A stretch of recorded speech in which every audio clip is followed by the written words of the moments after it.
प्यारे बच्चों, अगला आपका सवाल देखिएगा। 10वां है इंटीग्रल 1/5 + 2 cos x। इसमें आपको ये ध्यान रखना है कि यदि आपका cos x दिया गया है तो हाफ एंगल का सूत्र खुलेगा कि cos स्क्वायर x/2 माइनस का sin स्क्वायर x/2। यदि cos 2x है तो पूरा एंगल खुलेगा। तो 5 × 1 साइलेंट है तो 1 के पास हम लिख देंगे sin square x/2 plus cos square x/2। तो वही मैंने कल बताया था।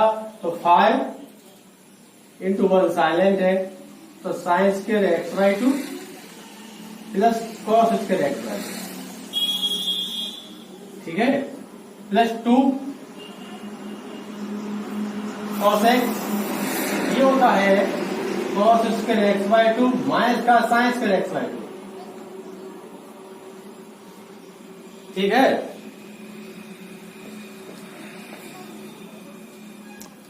तो ध्यान रखिए 5 × 1, 1 आपका साइलेंट है, या लिखना पड़ेगा sin square x/2 plus cos x/2, और cos x है तो cos स्क्वायर x/2 माइनस का sin स्क्वायर x/2। तो 5 का हम लोग गुणा कर दे, आराम से ध्यान दे।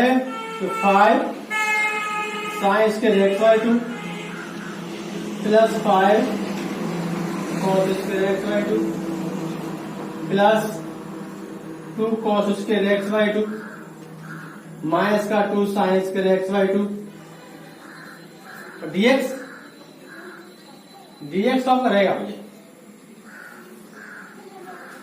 अब यहां थोड़ा हिसाब लगा लें कि 5 साइन में से 2 हमारे कम हो जाएंगे तो बचेंगे 3 कि 3 sin स्क्वायर x/2 और 5 cos और 2 cos 7 cos square x/2 dx। अब हमने ये बताया था आपको कि cos स्क्वायर x को कॉमन ले लेंगे तो यहाँ पर 10 बन जाएगा, उसे t मानेंगे। तो cos स्क्वायर x/2 को कॉमन ले लिया जाए तो हमारा क्या हो जाएगा, देखिए आपका सवाल हो जाएगा dx कॉमन हमारा आ गया cos स्क्वायर x/2। तो यहाँ बटे में हमारा आ जाएगा तो हो जाएगा 3 tan स्क्वायर x/2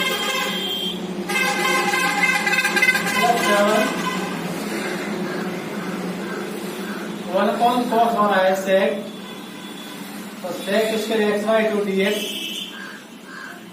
बटे, इसको सूत्र के रूप में लिख दें तो इसे लिख सकते हैं कि √3 tan x/2 का वर्ग प्लस √7 का वर्ग लिख सकते हैं। अब इसे t मान लें,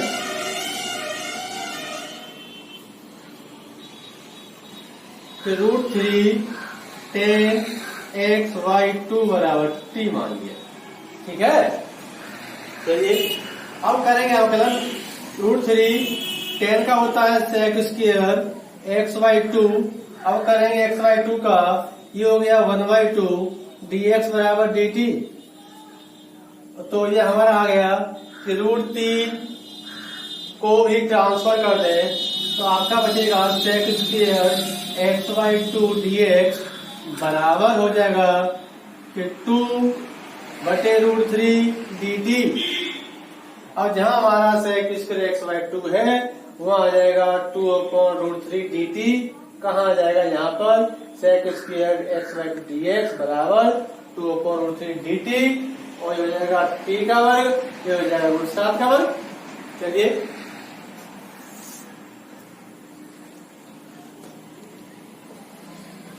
तो आपका सवाल ये कहता है इंटीग्रल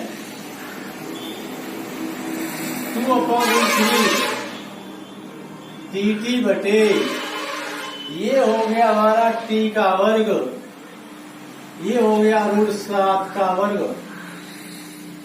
तो 2/√3 ये हो गया 1/x² प्लस का a², ये होता है 1/a, a कितना √7 tan इनवर्स x/a, और t/a, a कितना √7, तो 2/7 21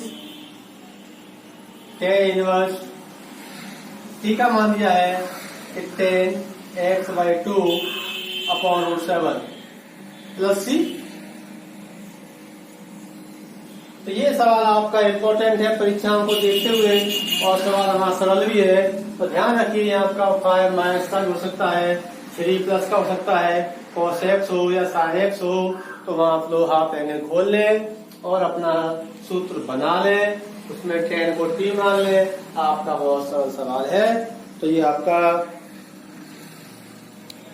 परीक्षा में 3 नंबर का या 5 नंबर का आ सकता है, लेकिन सवाल आपका बहुत ही सरल है। तो आपकी याद समझ में आ गया होगा।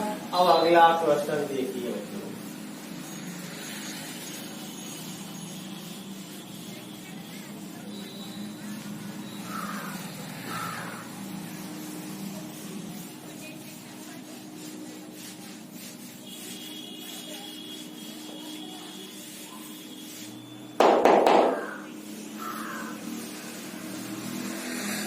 अब देखिए, आप 10वें के अलावा आपका सवाल नंबर 9वां इम्पोर्टेंट है। जो बच्चे हमारे नहीं कर पाएंगे वो सवाल नंबर 9वां भी देख लें। 9वां ये कहता है इंटीग्रल 1/sin x माइनस का 2 cos x, और दूसरे ब्रैकेट में दिया है 2 sin x plus cos x dx, इस सब के बचे। अब यहाँ इस ब्रैकेट से cos x कॉमन आ जाएगा, यहाँ से हमारा cos x कॉमन आ जाएगा। तो हमारा सवाल ये हो जाएगा 1/cos कॉमन आएगा तो ये बटे में आ जाएगा, sin बटे cos tan x माइनस 2, यहाँ भी हमारा cos x कॉमन आ गया, हो जाएगा 2 sin बटे cos tan, तो 2 tan x प्लस 1 dx। तो cos हमारा हो गया cos स्क्वायर 1/cos हो जाएगा sec स्क्वायर, तो sec square x dx upon tan x minus 2, आगे हो जाएगा 2 tan x प्लस 1। अब यहाँ क्या करें कि tan को t मान लें, tan x बराबर t, इसका होता है sec स्क्वायर x dx बराबर dt। तो जहां हमारा sec स्क्वायर dx है वहां dt आ जाएगा, और जहां tan है हमारा वहां t आ जाएगा। तो हमारा सवाल ये हो जाएगा, सवाल हमारा हो जाएगा इंटीग्रल dt बटे t माइनस का 2, और दूसरे ब्रैकेट में 2t प्लस 1 हो जाएगा। अब इसको हम करेंगे आंशिक भिन्नों के द्वारा, करेंगे by partial fraction.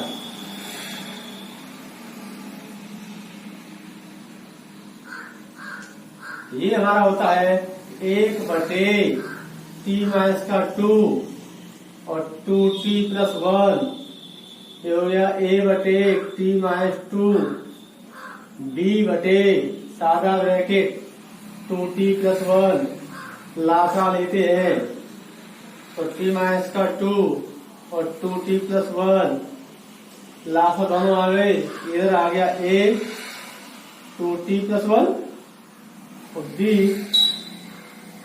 t minus 2 बटे t माइनस 2 और 2t प्लस 1। ये हमारा कट गया, एक बराबर अंदर गुणा कर दे तो 2at प्लस a, b क्या करेंगे तो bt माइनस का 2b। अब यहाँ t के गुणांक लेने पर, एक बार अचल पद लेने पर, तो गुणांक लेंगे t के, तो 0 बराबर 2a प्लस का b हो जाएगा। समीकरण 2 पहला कौन सा है, ये पहला। अब लेंगे अचल पद, अचल पद लेने पर 1 बराबर a माइनस का 2b, और समीकरण नंबर 2 और 3 को हल करके a और b के मान निकाल सकते हैं आप। a और b के मान आने पर आप 1 में रख दें, आपका आंसर आ जाएगा। तो इसे छात्र स्वयं करें। That's all। तो आप सवाल को लगा सकते हैं, कर सकते हैं। तो पहले कुछ cos कॉमन आ गया, दूसरे में cos कॉमन आ गया, cos square 1/cos x square tan x बन गया, tan को t मान लिया, तैयार है पार्शियल फ्रैक्शन। तो आपका ज्यादा कठिन नहीं है, अब आप इसे कर सकते हैं। ठीक है, आज इतना ही।